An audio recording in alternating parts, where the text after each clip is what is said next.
The smoke in the Mocambo didn't drift. It hung, a yellow-brown fog bank trapped under the low ceiling, choking the light from the pink spot gelatins. It tasted of expensive tobacco, cheap perfume, and a specific metallic tang of flop sweat.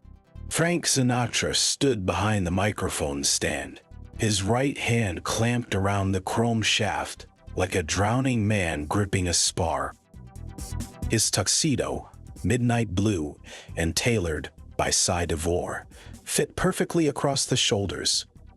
Money still bought that much. But the trousers bagged at the knees, where he'd lost 15 pounds, he couldn't afford to lose. His face, usually a mask of arrogant insolence, was drawn tight over the bone structure, the skin grayish under the pancake makeup Max Factor had sent over. The eyes, those startling, violent blue eyes, were bloodshot at the rims, the whites gone pink from burst capillaries. He swallowed. The click in his throat sounded like a pistol hammer falling in the silence between songs. I get a kick out of you. The note, the high F on kick, used to live in the stratosphere, a bell struck pure and silver. Tonight, it cracked. It didn't break. It shredded, fraying into a rusty bronchial rattle that died in the velvet drapes. He didn't flinch. He never flinched on stage. He simply lowered his chin, letting the shadow of his brow hide the shame, and slid into the bridge, his voice dropping to a conspiratorial rasp, the cocktail hour timbre that had made the Bobby Soxers faint. He sold the ruin. He sold the fatigue. He made the failure sound like intimacy. There is no kick. For me? Nah, without you.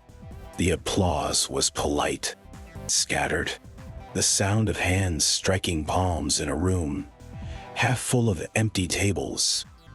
He nodded, a sharp, jerky motion. Thank you. Thank you very much. He turned before the bandleader could cue the exit music, walking off the small stage with a stiff-legged gait that betrayed the trembling in his legs. The spotlight operator, a kid who probably had a poster of Frankie on his bedroom wall 3 years ago, killed the light a beat too late, catching the sweat soaking through the silk at the small of Frank's back. Backstage, the air was cooler, smelling of sawdust and liniment. Nancy wasn't there. She hadn't been there in 6 months. The divorce papers sat in his briefcase at the Beverly Wilshire, unopened, the ink already fading. She'd taken the kids to the coast, said she couldn't watch him die anymore. Frankie, kid, you look like 10 miles of bad road. The voice was smooth, expensive, utterly devoid of concern. Johnny Rosselli materialized from the wings, a phantom in a charcoal sharkskin suit, a carnation pinned perfectly at his lapel.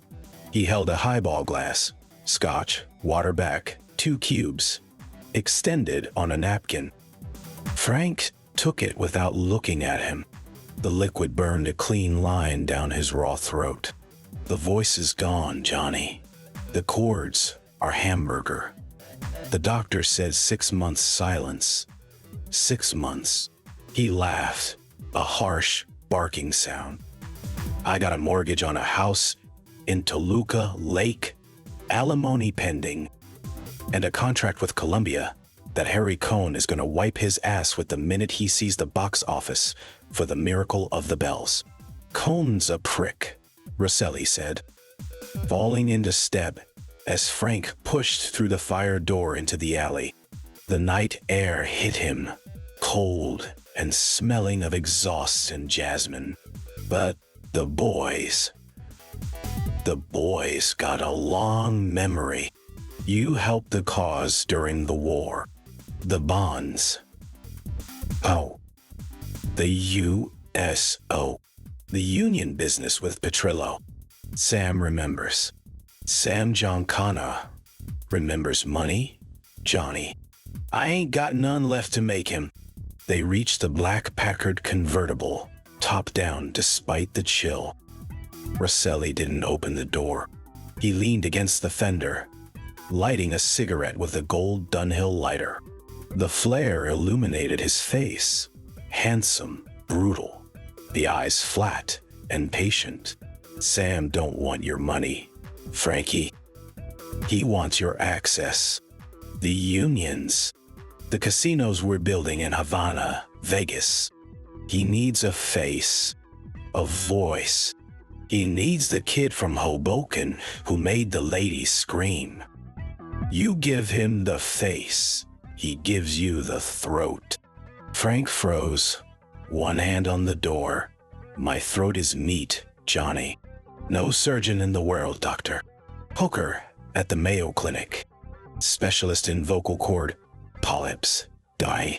6 weeks, not 6 months. Cash up front. Best in the country. Rosselli exhaled a plume of smoke. But the Mayo Clinic is in Rochester, Minnesota. Long way from Hollywood. Long way from the unions. Long way from the picture you want. Frank's head snapped up. The picture. From here to eternity. Maggio. Maggio. Rosselli repeated, savoring the word like a fine cognac. Harry Cohn says no. Says you're box office poison. Says you're a commie sympathizer and a mob stooge. Says he's casting Eli Wallach or some Broadway nobody. But Harry Cohn owes Sam a favor from 43. A big favor. Involving a union strike, a projector booth, and a very flammable nitrate negative. Frank felt a sudden, sharp spike of adrenaline. Pure, uncut. The first head felt in a year. You can get me the test. I can get you the part. Rosselli crushed the cigarette under a patent leather shoe. The deal is simple, Frankie. You take the part. You shut up about the unions. You play the Cal Neva when it opens. Sam's Place, Lake Tahoe. You play the Copa in New York. You sing where we tell you, when we tell you. You're the face. We're the machine. You sign the contract tomorrow. My lawyer, your lawyer. No paper trail on the important parts. It was a deal with the devil, signed in blood on a cocktail napkin. Frank knew the mythology. He knew the price of the ticket. He also knew that without the ticket, he was just a fat has-been in a rented tuxedo, drinking himself to death in a bungalow at the Beverly Hills Hotel. He got in the car. Drive me to the hotel, Johnny. I need to think. Don't think too long, kid, Rosselli said, sliding into the passenger side. The devil don't wait for the paperwork. The Beverly Hills Hotel, the Pink Palace, glowed like a bruised peach against the black Santa Monica Mountains. Bungalow 22 was at the end of the row, private, screened by bougainvillea so thick it swallowed sound. Frank didn't go inside. He sat in the Packard in the circular drive, the engine idling, watching the valet run for the door. He watched a Cadillac pull up, low and sleek, chrome grinning in the porch lights. Howard Hughes got out first. He moved like a ghost, all elbows and anxiety, wrapped in a coat that cost more than Frank's Mercedes, looking like he hadn't slept since Pearl Harbor. He held the door. She unfolded from the back seat. Ava Gardner. The air left Frank's lungs. It wasn't just beauty. Beauty was a currency Hollywood minted by the million. It was voltage. She wore a white dior gown, strapless, the bodice boned to architecture. the skirt flaring over hips that had launched 1,000 bad decisions. Her hair, that impossible tangle of dark silk, was pulled back severely, exposing ears adorned with diamonds that caught the light and threw it back as rainbows. She wore no coat. She didn't need one. She radiated heat. She didn't look at Hughes. She didn't look at the valet. She looked straight at the Packer. Straight at Frank Dotteen. Her eyes, green, flecked with gold, the color of the ocean off Hatteras, widened fractionally. Then the mask dropped. The most beautiful animal in the world vanished, replaced by a woman who knew exactly what she wanted and exactly how dangerous it was. She said something to Hughes. A dismissal. A knife wrapped in velvet. Hughes nodded, shrinking, retreating into the lobby shadows. She walked toward the car. Not a saunter, a stalk. Frank didn't get out. He sat there, the king of the Mocambo, the voice, the broken toy, and waited for the executioner. She stopped at the driver's window. The scent of her hit him.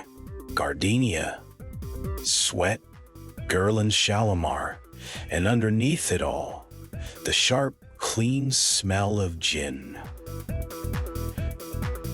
Francis Albert, she said. Her voice was a husky contralto, a North Carolina drawl polished by MGM diction coaches, but never quite tamed. You look like shit. Frank smiled. It cracked the makeup. Ava Lavinia, you look like trouble. I am trouble. Everybody knows that. She leaned down, bracing a hand on the doorframe, her face inches from his. I heard you at the Mocambo last week. Sounded like a cat in a garbage disposal. Thanks for the review. I didn't say I didn't like it. She studied him, head tilted. I liked the way you held the note on one for my baby. Like you were choking on it. Like you wanted to kill the song before it killed you. Frank stared into those eyes. He saw the tobacco fields of Grabtown. He saw the brutality of the MGM machine. He saw the abortions, the marriages, the drunken brawls, the sheer, terrifying will to survive. He saw himself. Get in the car, Ava, he said softly. She didn't hesitate. She slid across the leather, the silk of her gown whispering, the scent of her flooding the cabin. Drive, Frankie. Drive until the wheels fall off. They didn't drive. They ended up in bungalow 22. The fire blazed in the stone hearth, casting dancing shadows on the chintz sofas. Bottles lined the sideboard.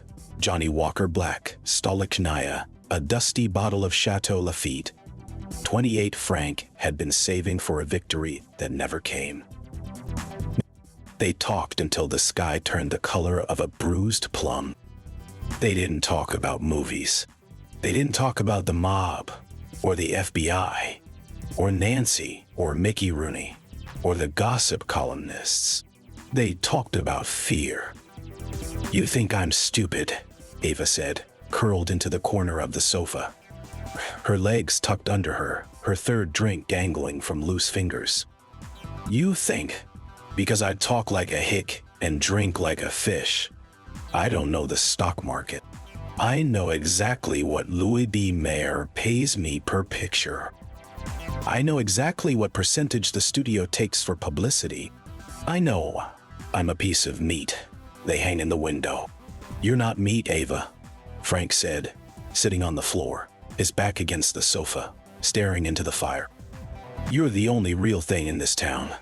That's why they hate you. That's why they need you. Real gets you killed, she whispered. Real? gets you locked in a room with a doctor who doesn't ask questions. Real gets you a husband who beats you because he's scared you're better than him. She laughed, a short, jagged sound, or a husband who cries in the bathroom because his throat is gone.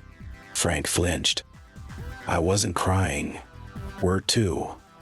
I heard you. From the hallway. Sounded like a dog with a broken leg. He turned his head, looking up at her. The firelight caught the track of a single tear she hadn't wiped away. You stayed. I always stay, she said. It's my curse. I stay for the wreckage. She reached down, her fingers tangling in his hair, pulling his head back. The gesture was possessive, tender, brutal. You're a wreckage, Francis. Beautiful, noisy, arrogant wreckage. And I'm the only one who knows how to put you back together. Then do it, he breathed. Put me back together, or burn me down. I don't care which anymore.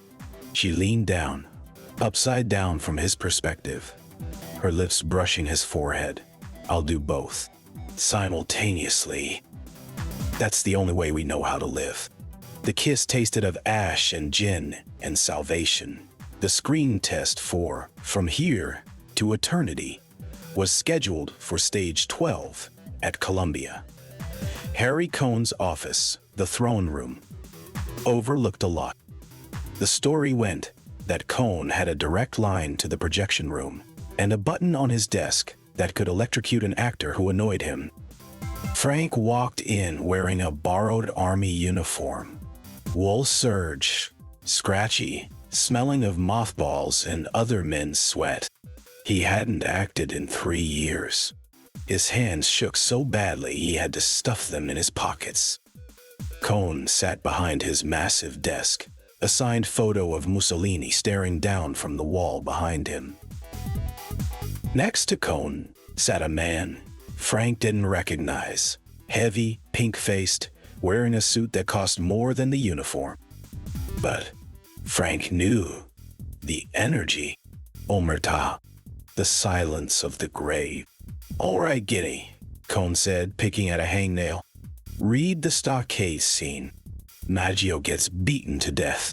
Try not to embarrass yourself. Rosselli tells me you're expensive now. Frank didn't react to the slur. He didn't react to the threat. He looked at the silent man in the expensive suit. The man gave an imperceptible nod.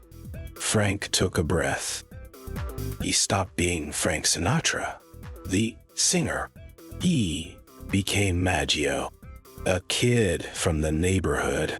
Scared, funny, dying. You know what I'm gonna do when I get out of here. I'm gonna go home and eat a big bowl of spaghetti with meatballs. My mother's meatballs. He didn't read the lines. He bled them. He coughed, really coughed, the sound tearing from his ravaged throat, and turned it into the character's tuberculosis, into the dust of the stockade, into the fear of dying alone. He fell to the concrete floor at the end, convulsing in the character's final agony, his hand reaching out for a friend who wasn't there. Pre-wine. Pre-wine. Silence in the projection room. The projector whirred, a mechanical cricket. Cohn looked at the screen, then at the silent man. The silent man checked his watch. Okay, Cohn grunted. He's got the part. But if he misses a day of shooting, if he shows up drunk once, I kill the negative. I bury the picture. Understand? Frank stood up, wiping sweat from his eyes, his legs trembling. I understand, Mr. Cohn. Diet. Get out of here. Cohn waved a dismissive hand. Rosselli, walk him out. In the hallway, Johnny Rosselli caught his elbow. Congratulations, kid. You're an actor again. Sam wants to see you at the Cal Neva next month. Ground breaking. Bring the broad. Why? Sam likes her. Frank yanked his arm free. Her name is Ava, and she doesn't belong to Sam. Johnny smiled, a cold, thin line. We all belong to Sam, Frankie. You just signed the deed. She's just the furniture. Frank wanted to hit him, wanted to smash that perfect face into the stucco wall. Instead, he laughed. The rusty Mocambo laugh. Then, I guess I bought a haunted house. Come on, Johnny. Let's go tell the ghost the good news. The move was chaotic. A collision of two hurricanes. Ava's trunks arrived from the MGM lot. Wardrobe, furs, shoes, books of poetry, Rilke, Yeats, Thomas Wolfe. A portable typewriter and a framed photo of her mother. She refused to hang but refused to pack away. Frank's crates arrived from the apartment. Records, Billie Holiday, Tommy Dorsey, Puccini, a piano bench, the Oscar he hadn't won yet but knew he would, and the gun. The .38 Smith & Wesson Chiefs, special, blue steel, snub nose. He kept it in the nightstand drawer, next to the Fictional and the bourbon. 3 weeks in, the honeymoon was a war zone. They screamed until the neighbors. Jack Warner's mistress, a countess of some bankrupt European throne, complained to the manager. They threw plates. They threw accusations. They threw each other against walls, making love with a violence that left bruises shaped like fingerprints on upper arms and hips. It was Tuesday, 3:00 a.m. Frank couldn't sleep. The voice was coming back. A thin, reedy thread he nursed like a preterm infant. Scales in the shower, steam tense over the sink. The humiliation of sounding like a boy again. Wow! The pressure of the Cal Neva commitment pressed on his chest like a physical weight. The FBI tail? 2 sedans, rotating shifts, parked across the street, made his skin crawl. He was a puppet. The strings were visible now. Giancana. Conduct. A. U. Bartu. D. Entree. A.V. Tour. Rosselli. T. He danced, and they counted the ticket sales. He opened the nightstand drawer. The metal was cold, heavy, final. He sat on the edge of the bed, the gun resting on his knee. The moonlight sliced through the bougainvillea shadows, painting bars across the Persian rug. He looked at Ava, sprawled on her stomach, one arm flung out, the sheet twisted low on her back. The curve of her spine was the most beautiful thing he'd ever seen. It was the only thing in the world that wasn't for sale. One squeeze. Click. Die. Bangare. Lights out. No more contracts. No more coughing blood. No more watching her leave. He raised the barrel to his right temple. His finger tightened on the trigger. The mechanism clicked, loud as a cannon shot in the quiet room. You move that hand, Francis Albert Sinatra, and I will break every finger on it. Then I will shoot you myself, just to save you the trouble. The voice was thick with sleep, lethal, utterly certain. Frank froze. The hammer was back, a hair trigger pressure away from eternity. He turned his head slowly. Ava was propped on one elbow. The sheet clutched to her breasts.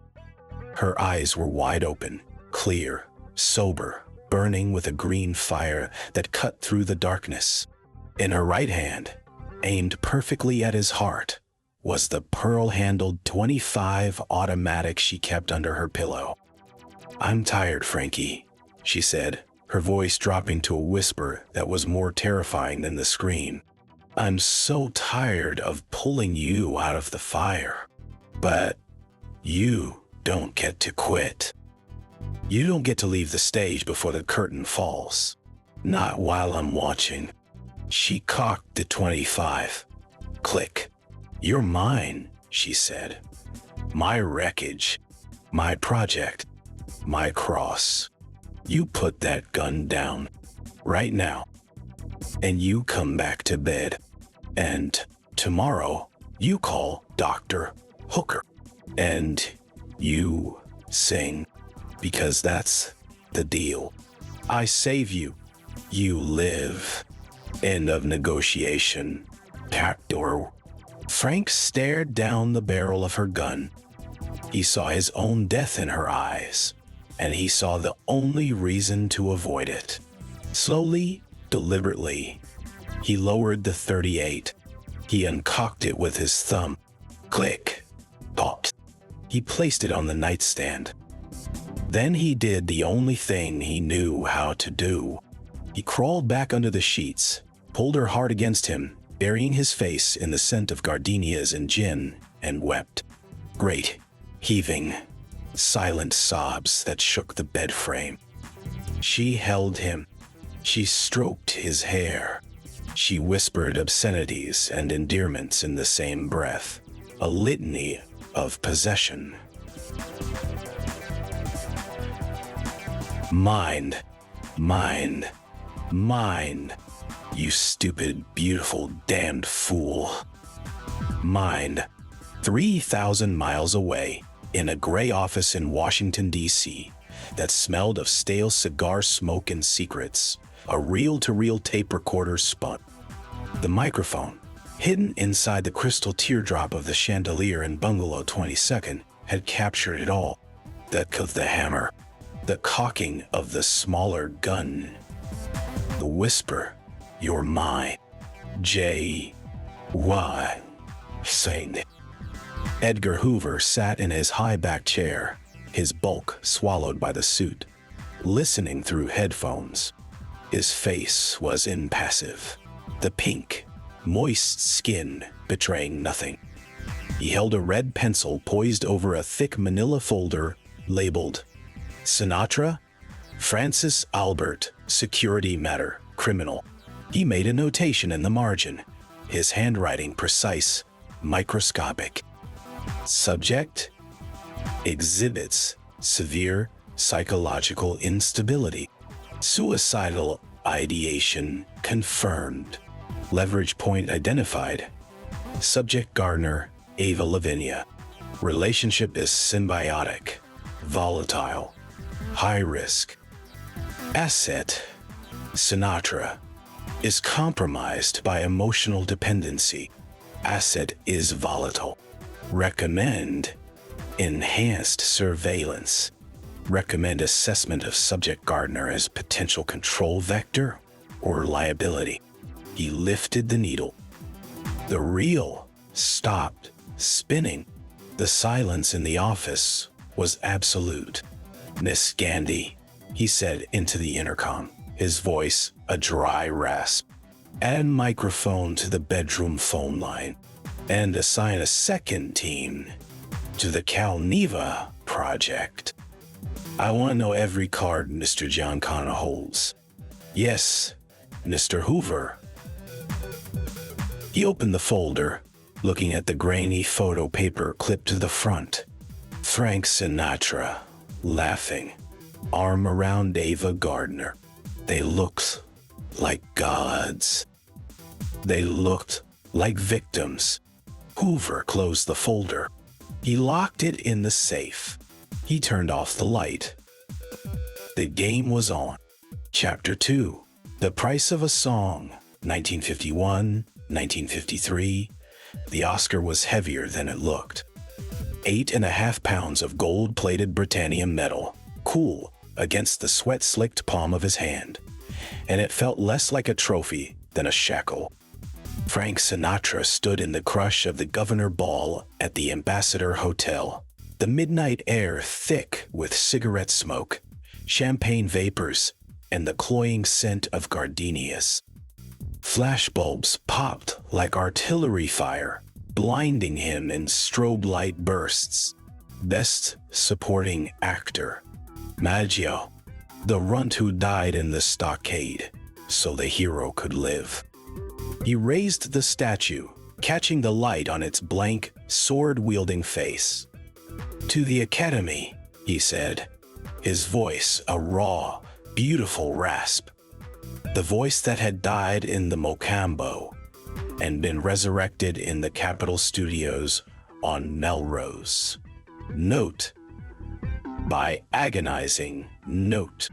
And to Ava, who made me memorize the lines. A laugh rippled through the tuxedos and strapless gowns. They love the narrative now, the comeback kid, the voice reborn. They didn't know the half of it. They didn't know about the phone call from Chicago that had cracked Harry Cohn's iron resolve, or the envelope of cash that had smoothed the path for the screen test, or the quiet understanding that the statue in his hand was collateral on a debt that could never be repaid. He turned, scanning the room for her. She wasn't at his elbow. She never was, not unless she had to be. He found her near the fountain in the patio, a constellation of white silk and diamonds in the dark. Ava. She wasn't looking at him. She was talking to Eddie Fisher. The sight of them, Fisher's scrubbed, pink-cheeked earnestness leaning into Ava's dangerous feline grace, did something chemical to Frank's blood. It turned it to acid. Fisher was holding her hand, his thumb brushing her knuckles, saying something that made her tilt her head back and laugh. A low, throaty sound Frank knew better than his own heartbeat. It was the laugh she saved for the dark. The laugh that meant you're ridiculous, but I'll keep you. Frank's grip tightened on the Oscar. The gold sword bit into his fingers. Frankie, the conquering hero. Johnny Rosselli materialized at his shoulder, a ghost in a Brioni suit, smelling of expensive cologne and gun oil. He didn't shout over the band. He pitched his voice for Frank's ear only. "Put the hardware down, kid. You're gonna bend the sword." Frank didn't move. "She's with him again." "Fisher? He's a puppy, Frank. She's playing with a chew toy. She always comes back to the wolf. Wolves get put down, Johnny. Or caged." Rosselli's smile didn't reach his eyes. Flat, black chips of obsidian. "Not this wolf. Not while the outfit holds the lease. You won the statue. Now you pay the mortgage. The Cal Neva deal closes Tuesday. Sam wants you at the lodge for the weekend. Business. The kind that makes the legitimate kind possible." Frank finally looked at him. The rage was a cold, hard kernel in his chest, insulated by the gin head swallowed an hour ago, and the second he'd dry swallowed in the men's room. "I'm an actor, Johnny. I won an Oscar for acting." "Sure you did, Frankie. And I'm a film extra. Come on. Let's get you a drink that isn't champagne. You look like you're about to swallow your own tongue." The Cal Neva Lodge straddled the state line like a fat man straddling a fence. 1 foot in California, 1 in Nevada, the law a suggestion in the middle. The lake was a sheet of black glass beneath a sky, crowded with indifferent stars. Snow dusted the pines, muffling the world. Inside the showroom, the air was different, thicker. It smelled of money burning. Frank sat at a corner table in the back, a bottle of Jack Daniel's Black Label between his knees, the Oscar propped against his chair leg like a discarded cane. He wasn't singing tonight. He was watching. Sam Giancana held court at the center table. Mooney. The name fit him. Pale, quiet, radiating a cold heat that made the high rollers at the surrounding tables lower their voices. He wasn't eating the steak in front of him. He was listening to a man from the Teamsters pension fund. Explain numbers, nodding slowly, a sphinx in a charcoal suit. Johnny Rosselli slid into the booth opposite Frank, setting down 2 rocks glasses. Drink. You look like death warmed over. Frank downed half the whiskey in one swallow. The burn grounded him. Where is she? Who? Ava? Oh, she's in Africa. Mogambo, Clark, Gable, Grace, Kelly. She left 3 weeks ago. You knew that. I know where her body is. I asked where she is. Rosselli sighed, a rare flicker of something like sympathy crossing his face. She's where she always is when she's not with you, Frankie. Running. From you. From the studio. From the fact that she's the only broad in town with bigger balls than the studio heads. She'll be back. Mogambo wraps in a month. A month. Frank stared at the amber liquid. A lot happens in a month. Yeah. You make records. You make the lodge pay. You keep your nose clean. Rosselli leaned in. Sam's asking about the Capitol sessions. He likes the concept album idea. Songs for young lovers. Swing easy. He says it's product. Good product. He wants the Calneva to be the showcase.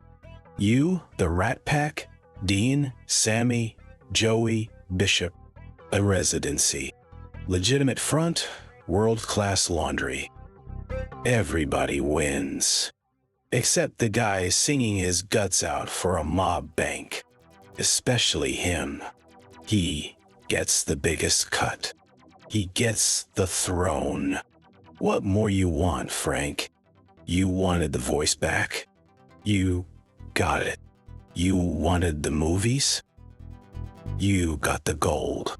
You wanted the broad? Rosselli tilted his head. That's the only variable Sam don't like. She's volatile. She don't take orders. She talks back to the bugs in the chandelier. She talks back to me. Yeah. And that's the problem. You two. You don't love each other. You eat each other. Frank slammed the glass down on the table. The sound cracked sharp over the murmur of the room. Don't psychoanalyze me, Johnny. Just pour the drink. Rosselli poured. Silent. Die. L. The mechanic, checking the oil before the race. The silence in the Beverly Hills Hotel bungalow was a living thing. It pressed against the eardrums, thick and fibrous. Frank stood in the doorway of the bedroom, the Oscar on the dresser catching a sliver of morning sun. The room smelled of stale cigarettes, spilled perfume, and the sharp, metallic ghost of blood. Ava was in the bathroom.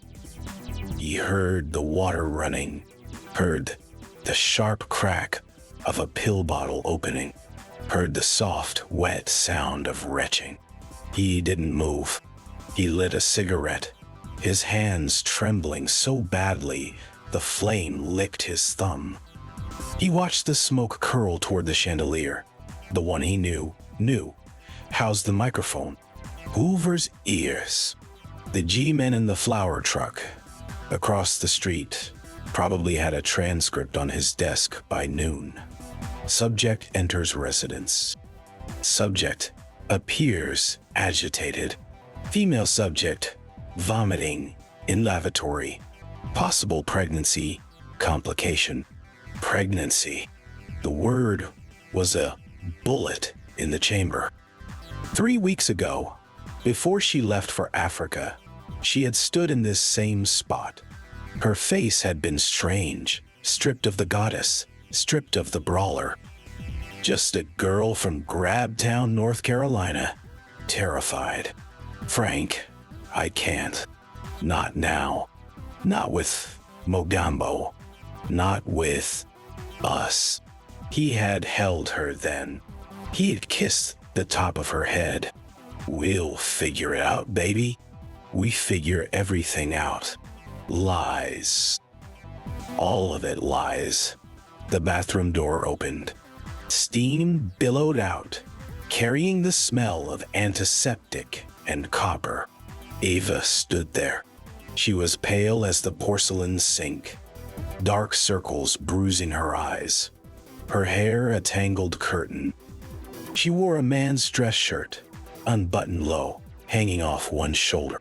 She looked 30 years older than the girl who had walked into the Mocambo 2 years ago. She saw the Oscar. She saw the whiskey bottle on the nightstand. She saw him. "Don't," she said, her voice scraped raw. "Don't look at me like that. Like I'm broken. Like I'm a saint. I'm neither." Frank didn't speak. He couldn't. The words were stuck behind the lump of grief and rage in his throat. "I went to the clinic on Wilshire," she said, stepping into the room, moving with a stiff, careful gait, the one the studio fixer recommended. The one that doesn't exist on any map. "I went alone. You were in the car. You couldn't even walk me to the door." "I wanted to," he rasped. "They wouldn't let me. Studio policy. Insurance liability. Bullshit." She laughed, a harsh barking sound. "It was Giancana's policy. You know it. I know it." Harry Cohn called Louis B. Mayer.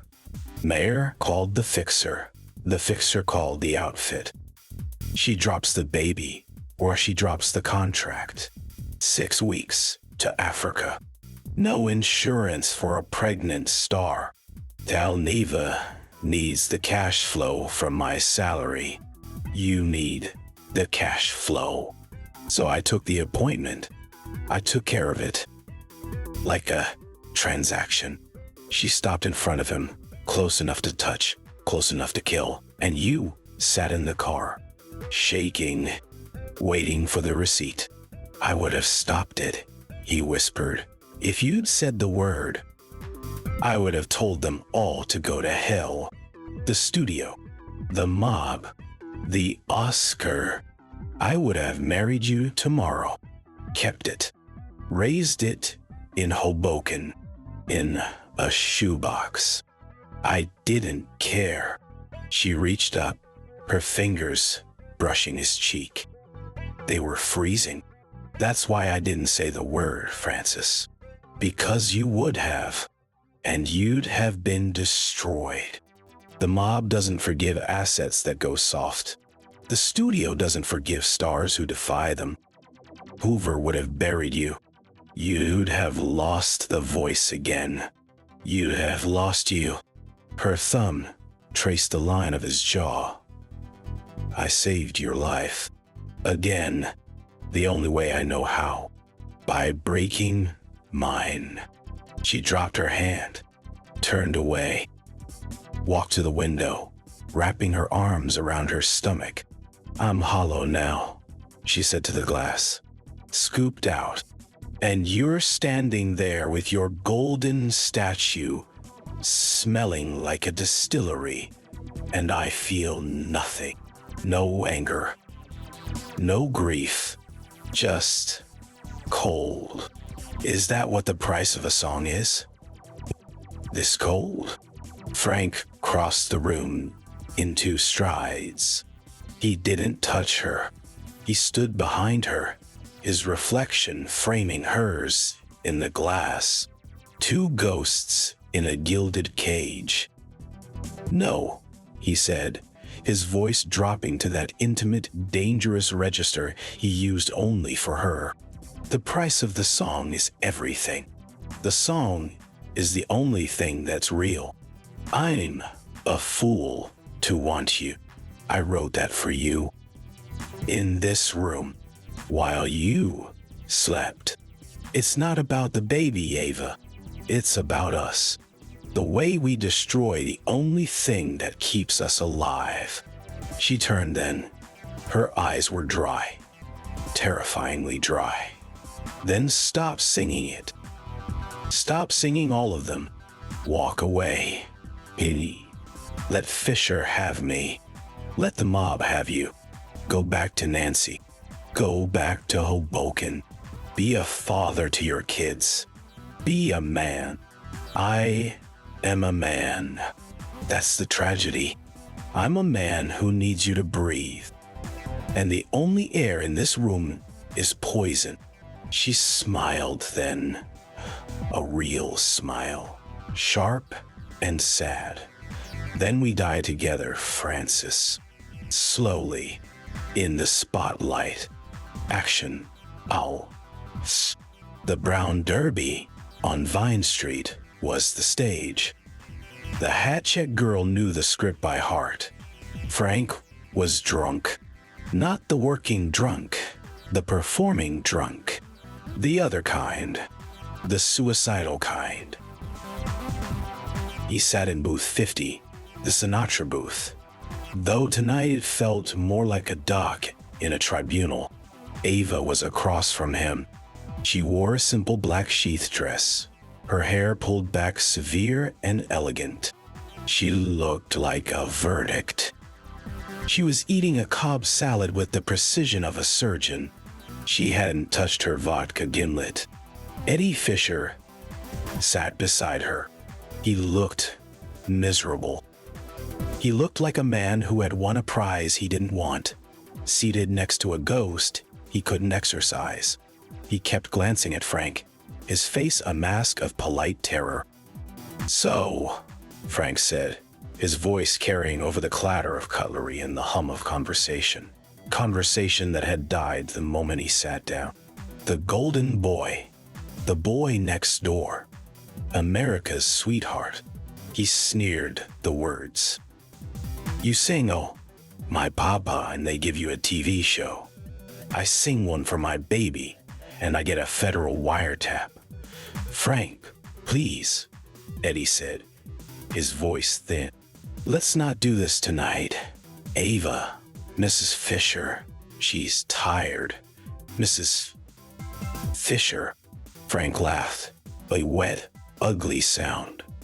"She signed the papers in Juarez yesterday. Quickie divorce. Mexican law. Mogambo rapped. The studio needed her respectable for the premiere tour. So, she married the choir boy. Tell me, Eddie, does she scream in bed the way she screams at me?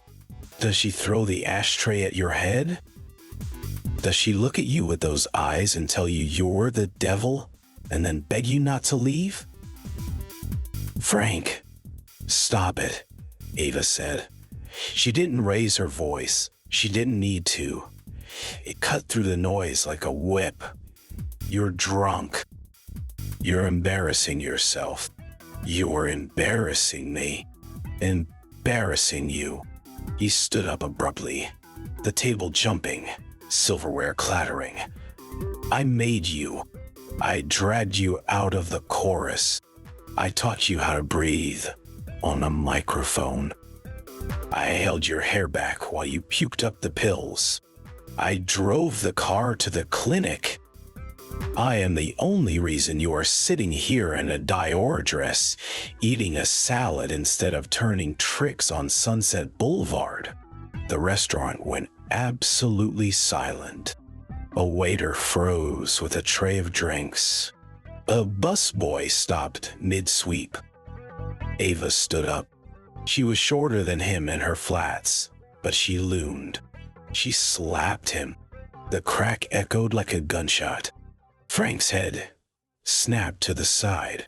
Blood welled on his lower lip where his tooth had cut it. He didn't flinch. He didn't retaliate. He just tasted the copper. his eyes burning into hers. "That," she said, her voice trembling now, "the mask cracking is for the baby. For the lie you told yourself that you would have kept it. You would have run. You always run. You ran from Nancy. You ran from the Mocambo. You run from the mirror every morning. The only thing you don't run from is the microphone, because the microphone doesn't ask you to be a man. It only asks you to be the voice." She turned to Eddie. "Take me home. Now." "Oh, bait. Eddie scrambled up, knocking his chair over. Yes, of course. Ava." She didn't wait. She walked out, her spine ramrod straight, the hem of her dress brushing the sawdust on the floor. Frank watched her go. He watched the door swing shut behind her. Then he picked up the heavy crystal water pitcher from the table. He didn't throw it at the door. He didn't throw it at Eddie. He brought it down on the white tablecloth with a savage, two-handed swing. Crystal exploded. Water in shards flew in a violent radius, slicing the air, showering the booth, the carpet, the terrified busboy. A jagged piece caught Frank's forearm, opening a bright red grin from wrist to elbow. He didn't bleed. He didn't feel it. He stood in the wreckage, chest heaving, the Oscar heavy in his pocket. He'd brought it, absurdly, blood dripping from his arm onto the sawdust. "Clean it up," he said to the room at large.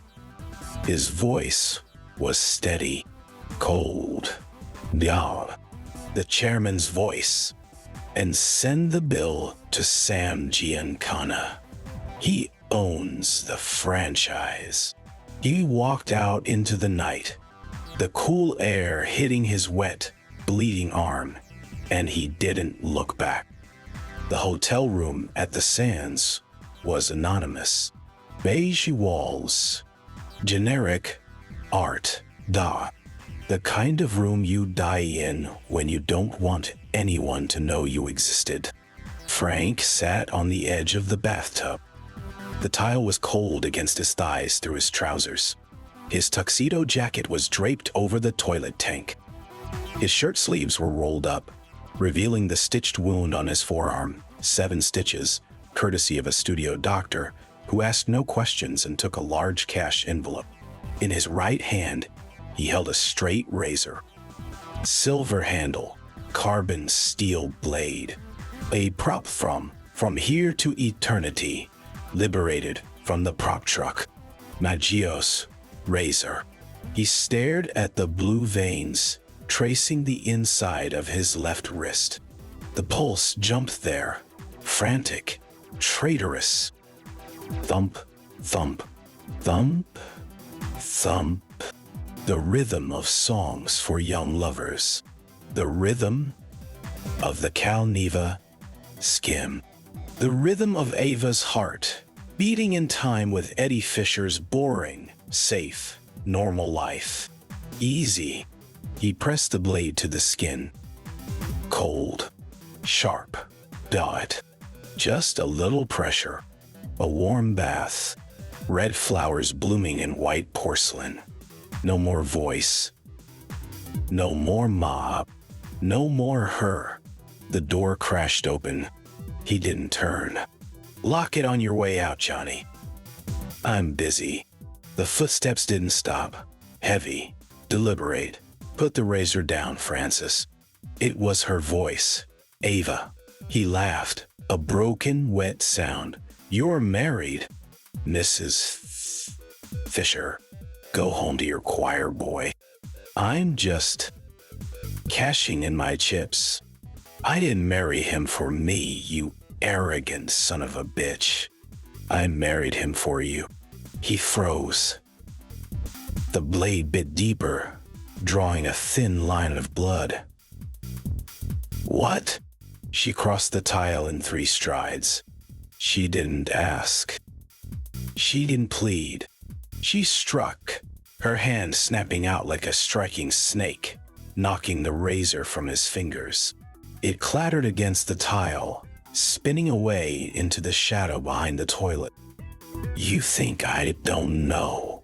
she hissed, grabbing his face, forcing him to look at her. Her eyes were wet now. Finally, wet. "You think I don't know what Giancana said? She's a variable, Frankie. She's bad for business. You marry the broad, you settle down, or we break her. We break the contract. We break the legs. We break you." Frank went limp in her grip. "You heard? I hear everything. The bugs in the chandelier work both ways, darling. Oh, I have friends in the flower truck. I know the price of your throne. It's me. It's always been me." She shoved him back against the cold tile wall, her hands fisting in his shirt. "So I took the variable out of the equation. I married the safe one. I gave the studio their cover. I gave the mob their peace of mind. I saved your life. Again." She was shaking him now, her strength fueled by desperation. "And you sit here in a rented room with a straight razor? You ungrateful, selfish, magnificent bastard. You think your death frees me? It chains me forever. It makes you a martyr and me a murderer. I won't let you do that. I won't let you make me the widow of your suicide." She kissed him then, not gentle, not romantic, a collision of teeth and tongue and salt and blood. She tasted of gin and tears and the Cobb salad and the cheap champagne from the wedding toast. Frank's hands came up, clutching her waist, pulling her into the V of his legs, crushing her against him as if he could fuse their rib cages together, merge the two broken halves into one whole human being. "I love you," he gasped against her mouth. "God help me. I love you more than the voice, more than the breath. I know." She sobbed into his neck, her fingers tangling in his hair. "That's why it has to end.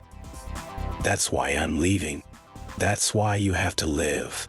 She pulled back, cupping his face. Her thumbs wiped the tears he didn't know he was crying. "Go home to your kids, Frank. Go make the records. Buy the casino. Be the chairman. Be the monster they need you to be. And I will be Mrs. Eddie Fisher. I will make the movies. I will drink the gin. I will survive. Don't," he begged, the word ugly and raw. "Don't leave me here alone with them. You're never alone, Frankie. You've got Sam. You've got Johnny. You've got J. Edgar. You've got the whole world listening." She stood up, straightening her dress, smoothing her hair. She looked at the blood on his wrist, the razor on the floor. She looked at the Oscar sitting absurdly on the closed toilet lid. She picked up the statue, weighed it in her hand, set it back down. "Happy Oscar, darling," she whispered. "You earned it.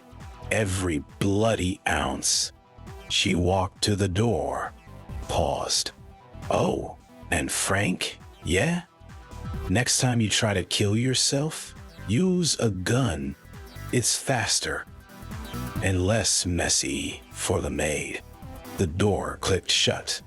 The silence returned, heavier now, absolute. Frank slid down the wall until he hit the floor. He pulled his knees to his chest. He rested his forehead on his bloody forearm. In the hallway, a low voice spoke, calm, authoritative. "She's gone, kid. Clean break. Nevada divorce will stick this time." Frank didn't look up. He knew those shoes. Hand-stitched Italian leather. "Now you're free to work," Sam Giancana said. A hand, warm and heavy, settled on Frank's wet hair. A benediction. A collar snapping shut. "We got a casino to open. We got records to cut. We got a president to elect. Let's go make history, Frankie. The fun's just starting." Frank Sinatra, Oscar winner, mob asset, ruined lover, chairman of the board, closed his eyes and leaned into the touch. "Yes, Sam," he whispered into the beige carpet. "Let's go to work." Chapter 3. The Rat Pack and the Racket, 1954-1958. The desert wind didn't blow. It scoured. It stripped the paint off the station wagons parked in the circular drive of the Palm Springs compound and sandblasted the chrome of the Lincoln Continental Frank had bought with the advance for songs for swingin' lovers on album recorded in 3 nights of feverish, mob-financed brilliance, while his vocal cords still remembered how to bleed. Inside, the air was conditioned to a sterile 68 degrees, smelling of expensive gin, cheaper perfume, and the distinct metallic tang of money being counted in the den off the master bedroom. Frank stood at the floor-to-ceiling windows of the living room, a highball sweating in his right hand, his left thumb worrying the lapel of his tuxedo jacket.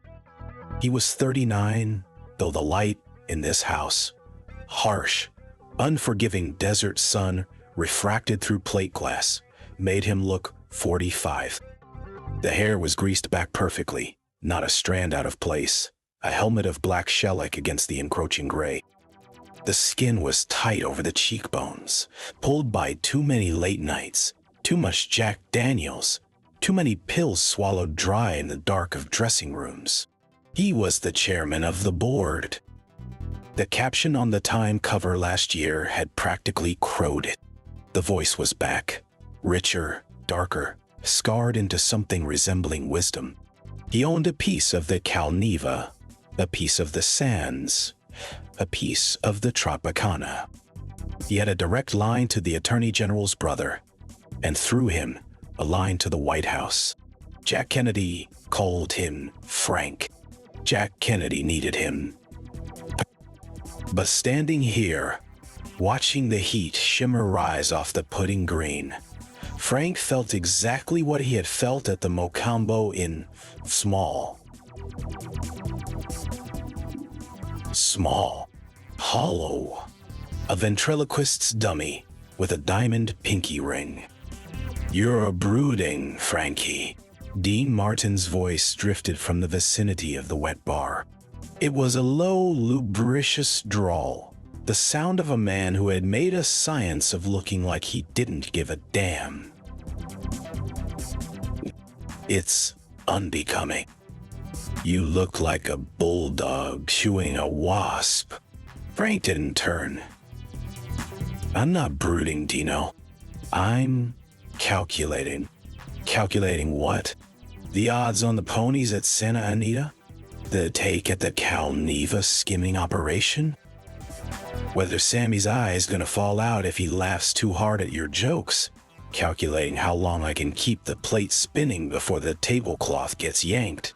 Dean clinked ice against glass, moving closer. The scent of his cologne, something woodsy, masculine, utterly forgettable, cut through the gin fumes. "The mob doesn't yank tablecloths, Frankie. They buy the restaurant. You know that. Moni bought you a career. You pay the vig." End of lecture. The vig gets higher every year, Dean. Frank finally turned. His eyes, those startling, violent blue eyes, cutting through the dimness.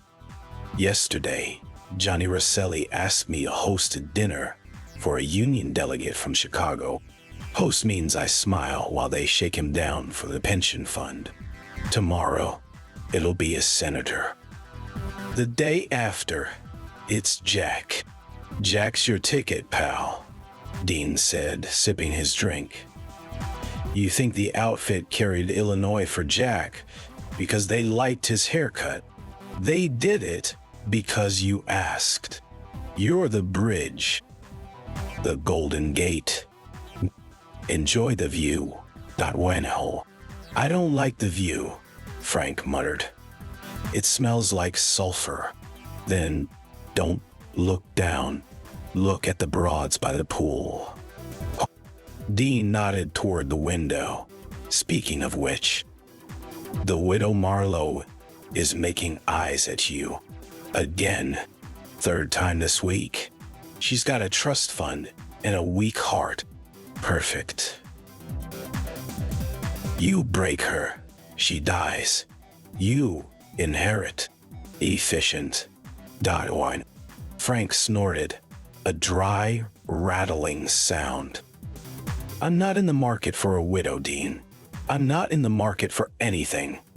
Liar, Dean said softly. You're always in the market. You just only want the one thing you can't have. And she's not here. She's in Spain. Or Africa. Or whatever hellhole Bogart dragged her to. For the sun also rises. The name hung in the air, heavier than the heat outside. Ava Dot. Frank's grip tightened on the glass. The knuckles whitened. She's not a broad by the pool, Dean. She never was. She's a memory, Frankie. A hot, very crazy, very expensive memory. You cut the cord. You let her marry the choir boy. You stood in the back of the church, metaphorically, and let it happen. Mooney told you to straighten up. You straightened up. That's the job. The job, Frank repeated, the words tasting like ash. Yeah, the job. He drained the highball in one swallow, the burn a brief, clean distraction. He set the glass down on a teak side table with a sharp clack. Where's Sammy? Frank asked, changing the architecture of the room with his voice. Upstairs with the eye, taking it out, putting it in. The usual vaudeville. Dean waved a hand. Peter Lawford's on the phone with his sister-in-law. Again. Trying to get Jack on the line for the weekend. The Rat Pack in session. The summit meeting. The summit, Frank murmured. At the Cal Neva. Next week. Mooney's flying in from Chicago. Roselli's driving up from the lie. We're gonna sit in that showroom with the lake freezing outside and decide who owns the water rights to Nevada for the next decade. And I'm gonna sing I've Got You Under My Skin while they sign the papers. That's the gig, kid, Dean said. Sing the song. Cash the check. Don't ask who printed the money. Frank walked to the bar, poured another drink, his movements sharp, economical. He didn't offer Dean a refill. He didn't need to. Dean had a bottle in his pocket, probably. The premiere is Friday, Frank said. The sun also rises. Grauman's Chinese. She'll be there. Dean went still. The easy mask slipped. Just a fraction. You gonna go? I have to go. It's expected. Columbia wants me there. Combe wants me there. Wants to see if I break. Mooney wants me there. Wants to see if I'm broken. And you? Frank stared into the amber liquid. I'm going to see a ghost. And I'm going to see if the ghost still bleeds. Bungalow 22. The Pink Palace. The Beverly Hills Hotel. Friday night. The premiere was a circus of Klieg lights and screaming fans held back by ropes. a river of taffeta and sharkskin suits flowing into the maw of Grauman's. Frank walked the carpet with Lauren Bacall on his arm. Cool, blonde, professional armor. He smiled for the cameras, flashed the trademark grin, tipped his hat. The chairman, the king of cool. Inside the theater, the film unspooled. Ava was magnificent, of course. She was always magnificent. She played Brett Ashley with a weary, bruised grace that wasn't entirely acting. She drank in the film the way she drank in life, deeply, messily, destroying herself to keep the thirst at bay. Frank watched her face on the massive screen, 20 feet high, luminous in black and white. He knew every pore. He knew the scar on her left eyebrow from the car crash in '53. He knew the way her breath hitched when she lied. When the lights came up, the applause was thunderous. Frank led the standing ovation, clapping until his palms stung, his face a mask of admiration. He didn't look at the seat 3 rows down where Eddie Fisher sat, stiff in his tux, holding Ava's hand with a proprietary whiteness of knuckles. Eddie, Dot, the golden boy, the safe harbor. The man who thought love was a contract you signed and notarized. Afterward, the party at the Pink Palace. The bungalow was crowded, smoke thick enough to write on, the air vibrating with the clink of glasses and the false laughter of people who had sold their souls for a percentage of the gross. Frank moved through it like a shark in a minnow pond. He shook hands, kissed cheeks, deflected questions about his friendship with the Attorney General with a joke about wiretaps.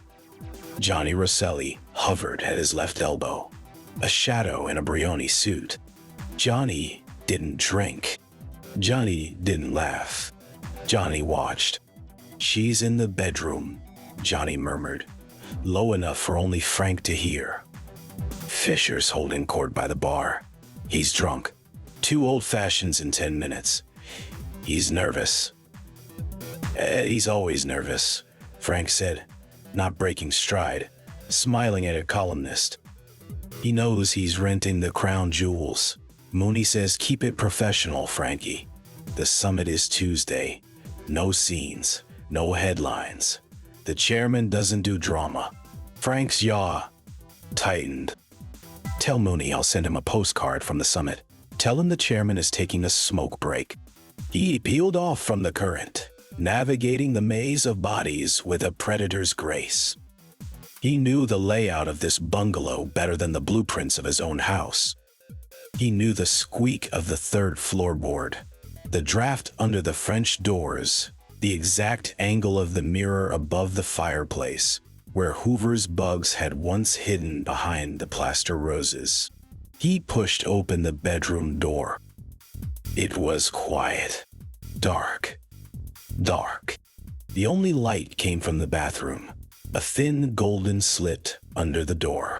The bed was a ruin of silken mink. Her mink doll. The one he'd bought her in '52, the winter of the abortion. He'd paid $5,000 cash. Giancana had reimbursed him through a dummy casino chip transaction. Business expense. He heard the water running, the sound of retching. Frank didn't knock. He walked to the bathroom door and pushed it open. Ava knelt before the toilet, the white porcelain a stark contrast to the emerald green silk of her Givenchy gown. Her hair, usually a controlled cascade of red gold, was a tangled curtain masking her face. Her shoulders, bare and sharp as knives under the straps, heaved. She didn't look up. She didn't need to.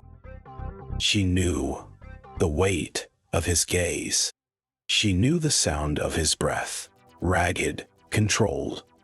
The breath of a man holding a grenade with the pin pulled. "Get out, Francis," she said, her voice raw, stripped of the whiskey and honey purr she used for the press. Eddie will be looking for me. He thinks I'm powdering my nose. He thinks I'm delicate. You're not delicate, Ava. You're the hardest thing I ever touched. She spat, flushed, and finally turned.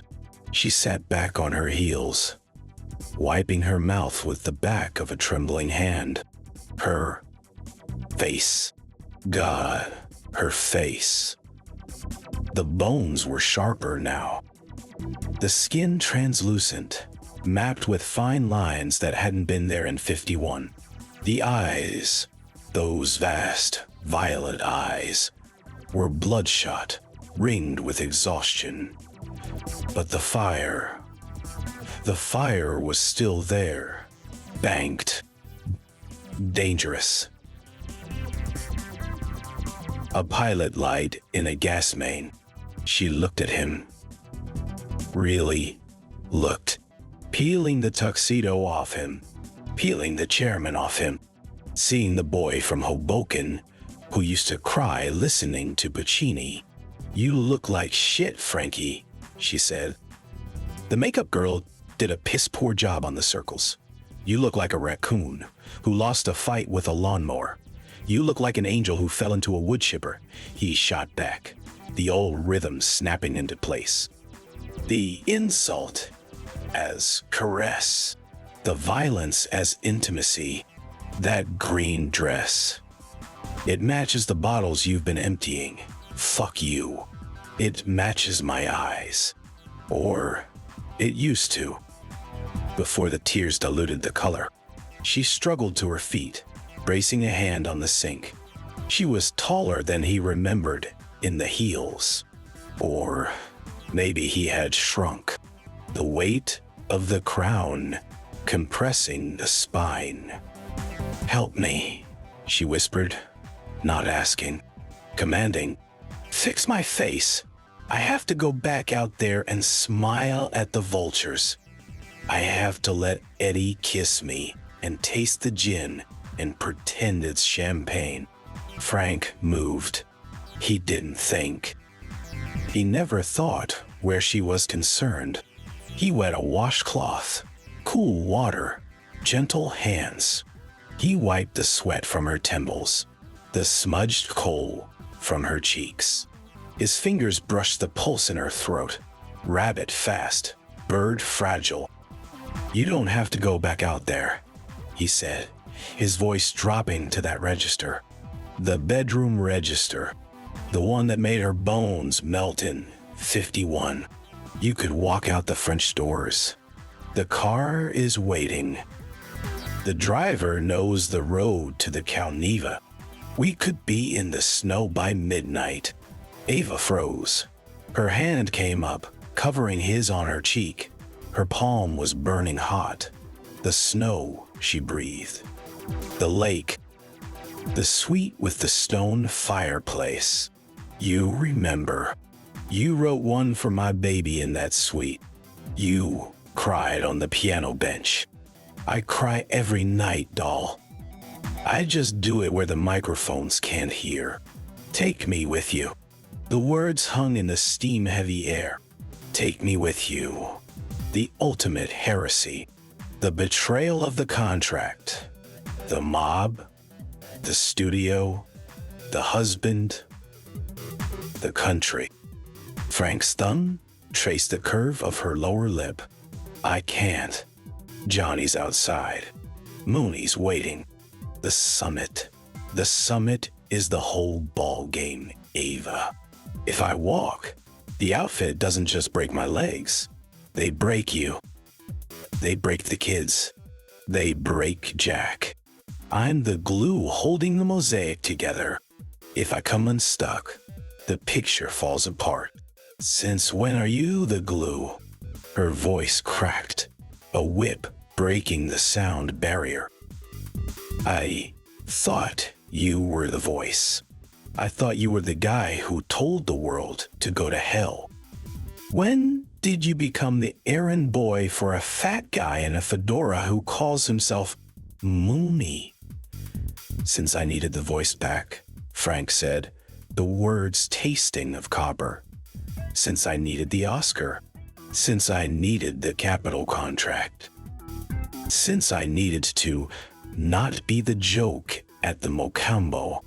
I made the deal, Ava. I signed the paper in blood. You knew that. You were there when I signed it. I was there when you signed it for us. She hissed, pulling away, stumbling back against the cold tile. I thought the Calneva was our laundry, our kingdom, not his, not Giancana's.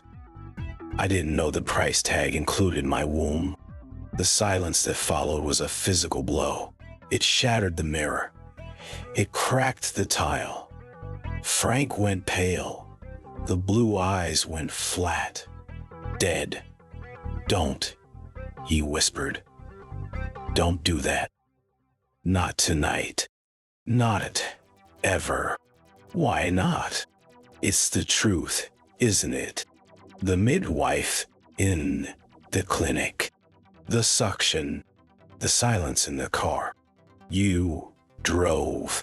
You didn't speak. You didn't fight. You just delivered me. Like a package to the dock. I fought. The roar erupted from him, shocking in the small room, shaking the window panes. I fought Harry Cohn. I fought Louis B. Mayer. I begged Mooney. I offered to buy the studio. I offered to quit. I offered to cut my own throat if they'd let you keep it. And Mooney said no. Ava said, her voice dropping to a lethal whisper. And you said, yes, sir. That's the sound of the deal, Frankie. Yes, sir. He, the chairman of the board, on his knees for a Chicago gangster. My baby, for his casino license. She turned, grabbing a hairbrush from the vanity, attacking her hair with vicious strokes. Get out. I have a husband to entertain. I have a career to maintain. I have a life to pretend to live. Eddie isn't your life, Frank said, stepping forward, crowding her. The heat of him enveloping her. He's a prop, a beard, a shield. You don't love him. You don't even like him. You like that he's soft. You like that he breaks easy. I don't break, Ava. I bend. I bend until the steel screams. But I don't break. She spun around, the brush flying from her hand, clattering against the tile. She slapped him hard. The crack echoed like a gunshot. Frank didn't move, didn't flinch. The red welt bloomed on his cheekbone, vivid against the pancake makeup. He just stared at her, waiting. You broke me, she said, her voice trembling with a violence that had nothing to do with volume. You broke me in the car. You broke me in the clinic. You break me every time you choose them over us. Every time you put the tuxedo on and walk into that room with Rosselli and Giancana and the senators and the whores, you drive the knife in another inch. Inch. Then pull it out, Frank pleaded, the chairman vanishing, leaving only the wreckage. Tell me how. Tell me the words. How? I'll say them. I'll burn the Calneva down. I'll tell Mooney to go to hell. I'll tell Jack Kennedy to find another song and dance man. I'll go back to Hoboken. I'll sing in a dive bar for drinks. Just tell me the magic words, Ava, because I've forgotten them. I've forgotten how to be a man without you holding the blueprint. She sagged then. The fight drained out of her, leaving the wreckage. She leaned into him, her forehead hitting his chest, right over his heart. He smelled of Old Spice and bourbon and gunpowder. Home. Waniorjund. Edwin. Hell. Wai. Oh. Oh, he wrapped his arms around her, crushing the green silk, bury his face in the red gold hair. Mind, mind, mine. The mantra pounded in his blood, louder than the music in the next room. I can't be your blueprint, Frankie, she whispered into the wool. I'm burning. I'm ash. I can't build you a house out of ash. We'll build it out of diamonds, he murmured into her hair. We'll build it out of the take. I'll skim enough. I'll buy an island. No phones. No contracts. No money. Just us. The sea. The songs. She pulled back, looking up at him. Her face was wet. She reached up, touched the red mark on his cheek. I'm sorry I hit you. I've had worse. From better people. A sad, broken laugh. Liar to her. You've never had better than me. Never, he agreed. Never. The doorknob turned. They sprang apart, like teenagers caught in a closet. Instinct. Survival. Dot. The conditioning of a decade of surveillance. The door opened. Johnny Rosselli stood there. He held a silver tray with 2 fresh drinks. His face was impassive, professional, the perfect butler, the perfect executioner. Mr. Sinatra, Johnny said, his voice smooth, devoid of judgment. Mr. Giancana is on the secure line in the den. He says the Chicago delegation has landed early. He wants you in the car in 10 minutes. The summit starts now. Frank stared at the tray, at the drinks, at the reflection of his own ruined face in the silver pitcher. He looked at Ava. She had recomposed herself. The mask was back. The goddess. The star. She dabbed her eyes with a tissue, reapplied a smear of lipstick from a gold case. She looked at Frank, and in her eyes was a cold, hard certainty that froze his blood. Goodbye, Frankie, her eyes said. You chose the room. Enjoy the view. 10 minutes, Frank said. His voice was steady. The chairman had returned. The voice was tuned. Tell Mooney I'm coming. Tell him the deal is still on. Good man, Johnny said. He didn't move. He waited. Frank straightened his cummerbund. He checked his cuffs. He picked up one of the drinks, downed it in a single gulp. The burn familiar, welcome, anesthetizing. Coming, doll? He asked, not looking at Ava, speaking to the air, to the ghost. Or are you staying for the after party? Ava picked up her mink from the bed. She draped it over her shoulders, the emerald silk disappearing into the white fur. She looked at Johnny Rosselli, then at Frank. I'm not a doll, Francis, she said, her voice clear, carrying no tremor. And I don't go to after parties. I go home. She walked past Johnny. She didn't flinch. She didn't hurry. She walked out the bedroom door, through the living room, past the vultures and the vipers, out the French doors into the cool Hollywood night. Frank watched her go. He watched the mink disappear into the darkness. He felt the cold air rush in through the open door, hitting his face, drying the tear tracks he hadn't known he'd cried. The door clicked shut behind her. Silence. The hum of the party muffled by walls. Johnny Rosselli picked up the empty glass from the tray. She's a problem, Frankie. Mooney says she's a variable we can't control. He says the asset is depreciating. Frank turned. His face was marble. His eyes were chips of blue ice. The chairman, Dial, the boss. The property of Sam Giancana de Terra. She's not an asset, Johnny, Frank said, picking up the second drink. She's the only thing that was ever real. And I just let her walk out the door. Then why are you still standing here? Johnny asked. The car's running. The summit waits for no man, not even the chairman. Frank looked at the closed French doors. He saw the snow on the Sierra in his mind. He saw the stone fireplace. He saw the blood on the bathroom tiles.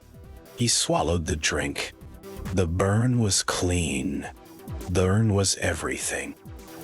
Deal me in, Johnny, Frank said, smoothing his hair, checking his reflection in the darkened window. Deal me in. Chapter 4. The Chairman's Eulogy, 1958-1998. The snow on the Sierra Nevada didn't fall. It settled, pressed down by the weight of the pines and the silence of 6,000 feet. It muffled the hum of the Cal Nevis generators, the clink of chips in the showroom, the heavy breathing of men who carried guns beneath their dinner jackets. Inside the owner's suite, the air was scrubbed clean of smoke by expensive filters, smelling only of old whiskey, cheap perfume, and the distinct metallic tang of fear. Frank Sinatra stood at the window, a silhouette against the whiteout. He wore a tuxedo that cost more than the bungalow had shared with Nancy in Jersey. The collar was crisp, the lapels sharp. He looked like the chairman of the board. He felt like a hollowed-out tree waiting for lightning. His hand trembled. Not the palsy of age, not yet, but the fine, high-frequency vibration of too many tuinals, washed down with too much Jack Daniels, cut with the adrenal spike of benzedrine. The pills kept the voice liquid. The booze kept the fear solid. The speed kept him moving between the two. He touched the glass. Cold. Real. Behind him, the suite was a wreckage of empire. Crystal ashtrays overflowed. A sideboard had been upended, decanters shattered, the amber liquor soaking into the Persian rug like spilled blood. A chair lay splintered against the stone fireplace. Ava Gardner sat on the edge of the unmade bed, the only piece of furniture left standing. She wore a mink coat the color of dried creek mud over a black silk negligee. Her legs, bare and pale, ended in gold slippers, one heel broken. She looked 42. She looked 100. The radiation of the Spanish sun, the dust of Africa, the gin of 1,000 nights had etched maps into her face that no max factor could erase. Her eyes, those impossible green eyes, were dry. They had forgotten how to cry years ago. Now they only burned. She held a cigarette between fingers, yellow to the knuckle. She didn't smoke it. She just watched it burn down to the filter, a slow-motion suicide. "You're shaking, Francis," she said. Her voice was a ruin, deep, gravelly, stripped of the girlish lilt NGN had paid to manufacture. It was the voice of the tobacco road, finally come home. Or is the building vibrating? I can never tell with you. The earth moves when the big man walks. Frank didn't turn. The building's solid, Ava. Concrete and steel. Giancana money. It doesn't vibrate. It endures. Endures. She laughed. A harsh barking sound that died in the thick air. Is that what we call it now? I thought we called it laundering. Or maybe fronting. You own 20%, Frankie. 20% of a casino straddling a state line, so the law can't quite catch it.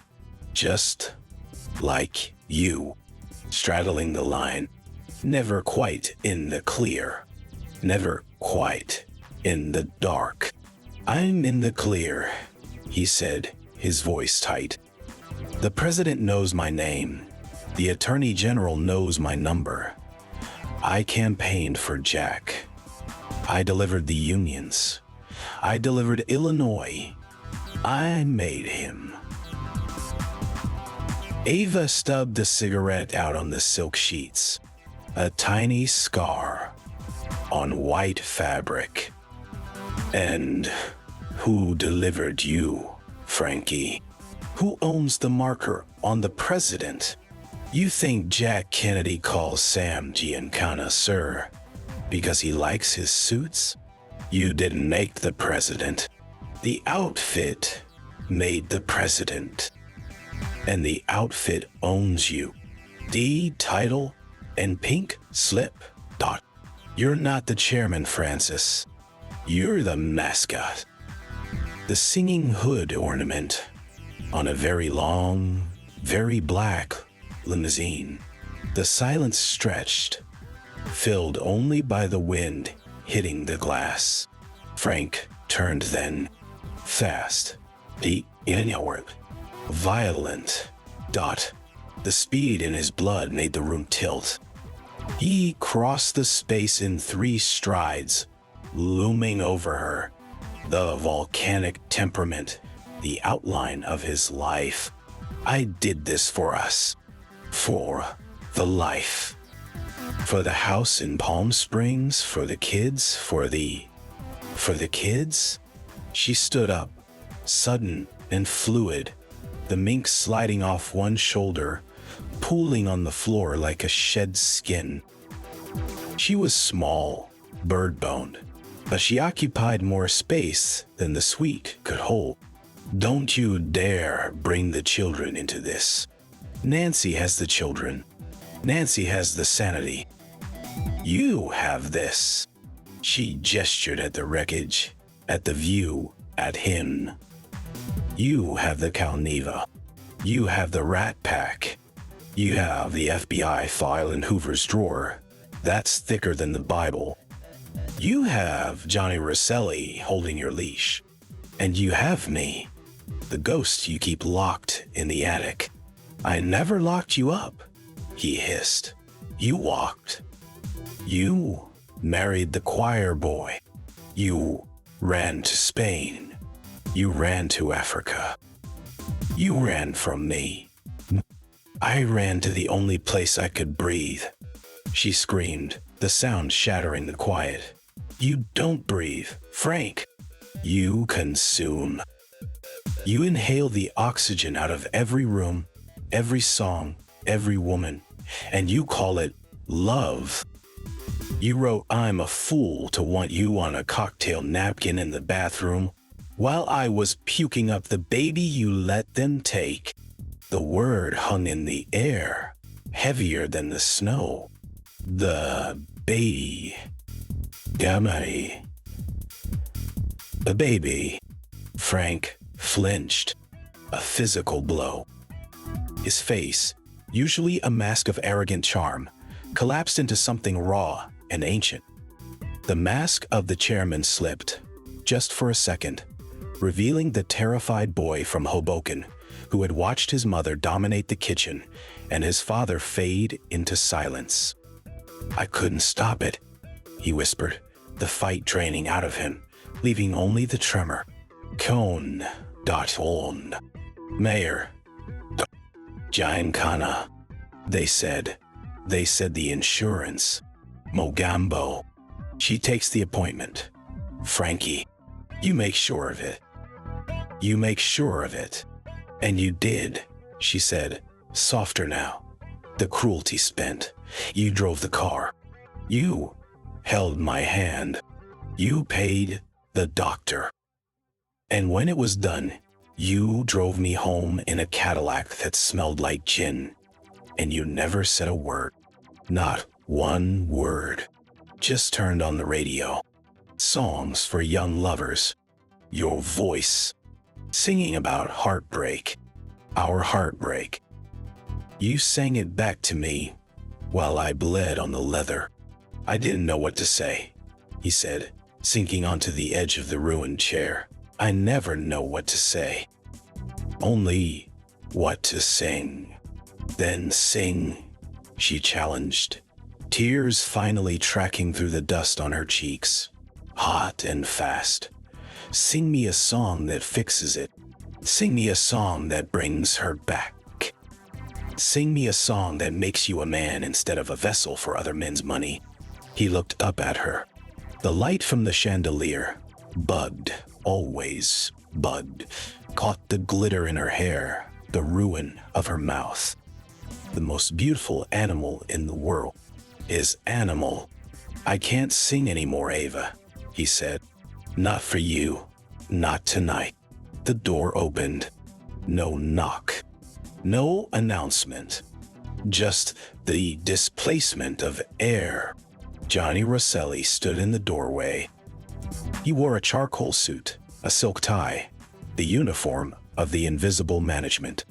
His face was smooth, expressionless, the face of a man who had seen too many endings to be moved by the tragedy of this one. He didn't look at the wreckage. He didn't look at the mink on the floor. He looked at Frank. Frankie, Johnny said.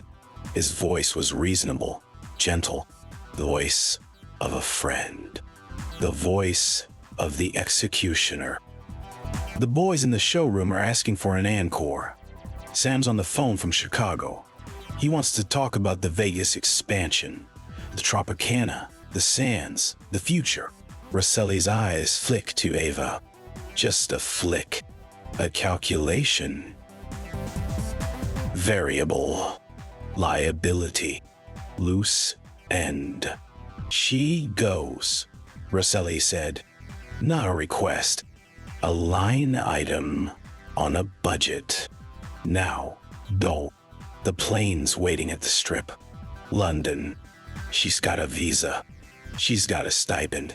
She's got a life. But she goes now. Frank stared at his hands.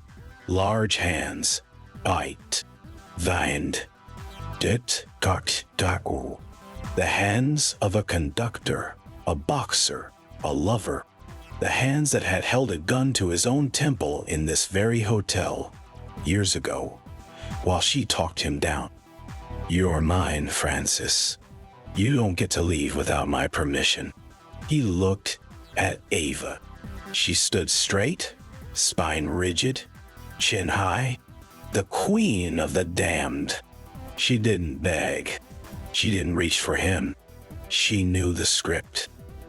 She had written the ending years ago. Frankie, Rosselli prompted. The safety clicking off, metaphorical but absolute. Frank looked at the mob's lieutenant. Then he looked at his soul. He nodded. A single, sharp jerk of the chin. Deal me in. Okay, Johnny, Frank said. The voice was steady. The chairman's voice. She goes. Take care of her. Rosselli didn't smile. He didn't gloat. He just nodded back. Professional courtesy. Cars at the service entrance. 10 minutes. He closed the door. The lock clicked. A sound like a coffin lid. Ava didn't move. She watched Frank. She waited for the reach, the grasp, the don't go, the suicide threat, the drama. Frank stared at the fireplace. He poured 2 fingers of whiskey into a chipped glass. He drank it down. He poured another. Go on, Ava, he said to the flames. Get warm, get sober, get lost. She flinched then. The only tell. A microscopic tightening around the eyes. She picked up the mink from the floor, shook it out with a practiced snap, and draped it over her shoulders. She walked to the mirror, checked her lipstick, rouge baser, always, and applied a fresh coat over the tears. She walked to the door. She paused, hand on the knob. "You belong to them, Francis," she said, not turning around. "You sold the deed. I loved you. Not the chairman. Not the rat pack. Not the president's pal. You. Ooh. The boy who sang all or nothing at all in a rusty bowling alley in Jersey. He's dead. You killed him." She opened the door.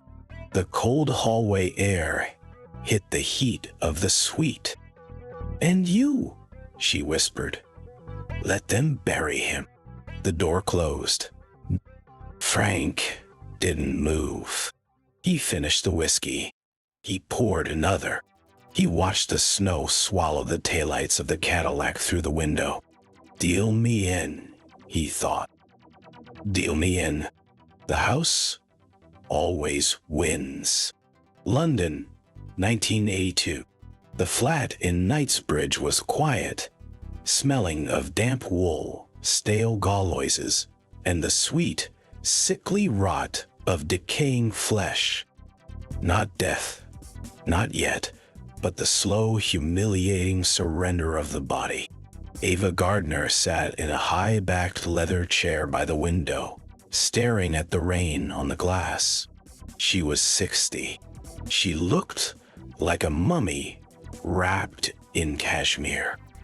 The stroke 2 years prior had stolen her left side. The face, once the eighth wonder of the world, sagged now, a melted candle. The voice, the gravelly purr, was trapped behind a thick tongue that refused to cooperate. She couldn't walk. She couldn't act. She couldn't drink. She had no money. The bullfighters were dead or gone. The Playboys had moved to younger models. MGM was a memory. The stipend from the Friends in America paid the nurses and the pharmacy bills, deposited quarterly into a Swiss account by a lawyer who never gave his name.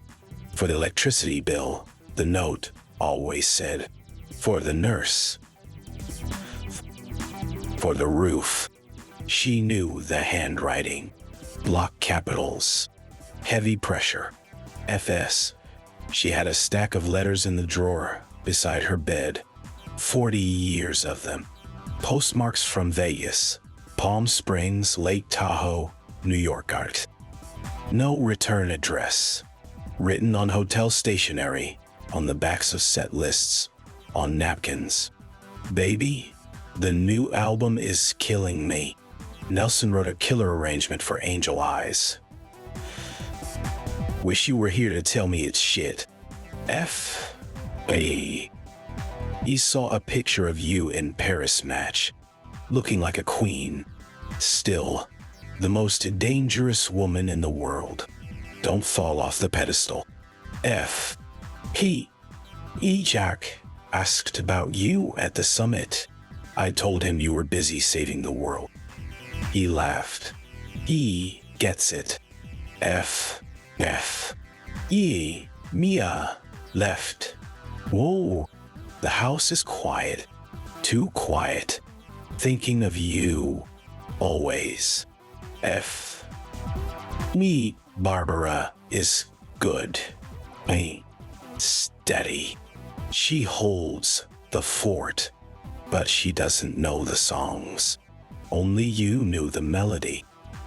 F. The last one had come 6 months ago.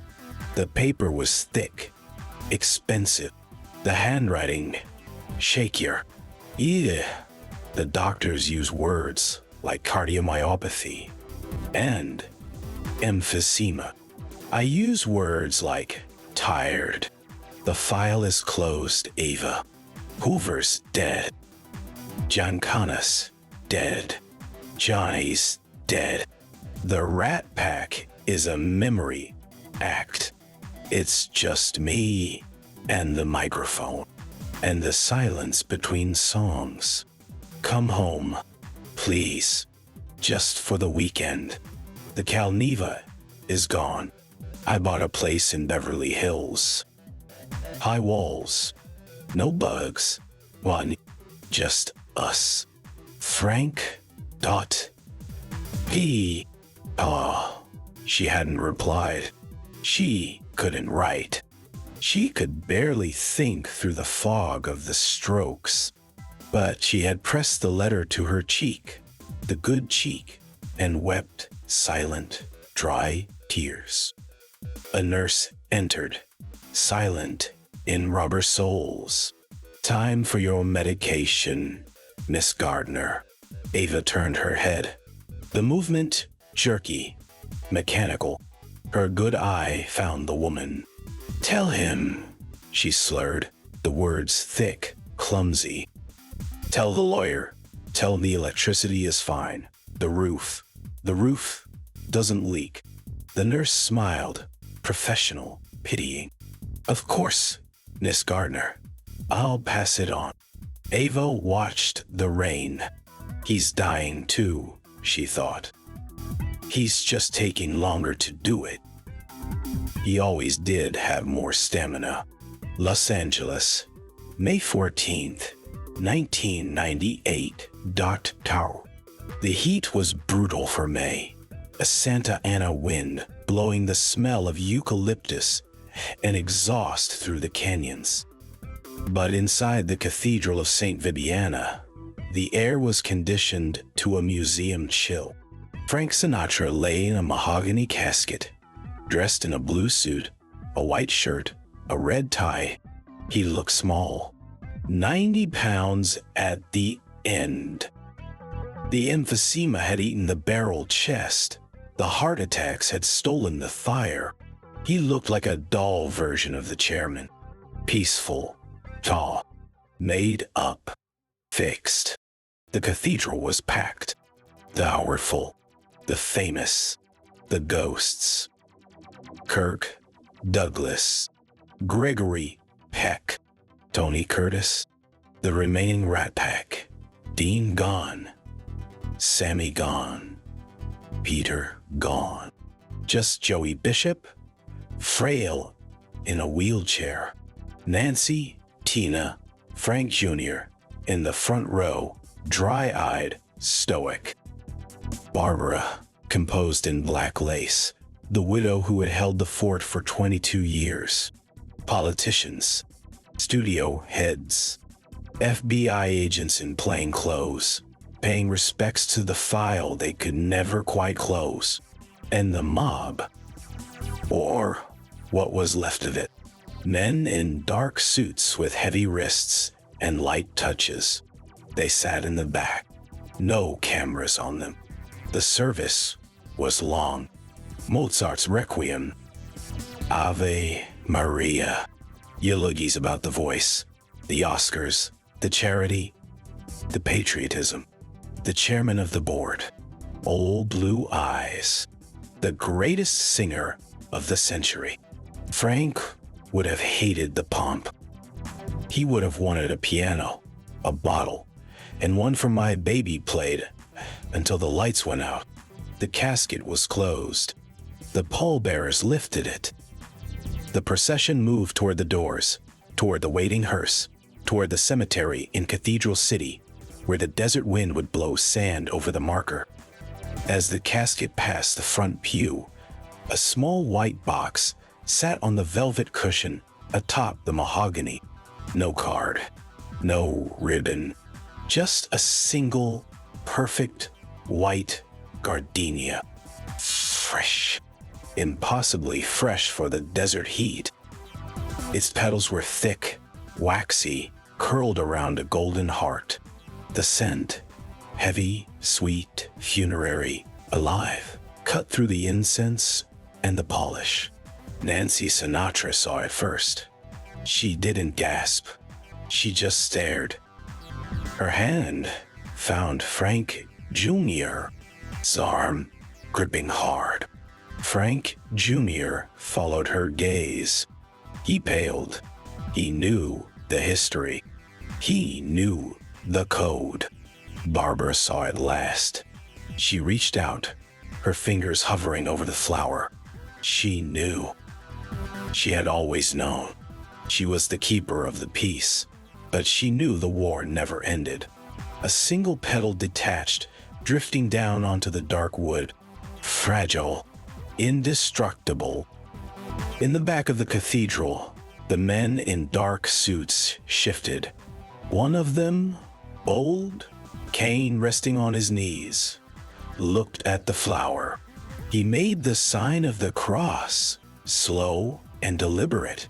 Requiescat in pace, Francesco chart. Outside, the hearse pulled away. The motorcade formed. The Santa Ana gusted, shaking the palms. In the limousine following the hearse, Nancy Sinatra opened her purse. She took out a crumpled, folded piece of paper. Not a program. Not a prayer card. It was a photocopy, yellowed at the edges. The ink faded to sepia. She unfolded.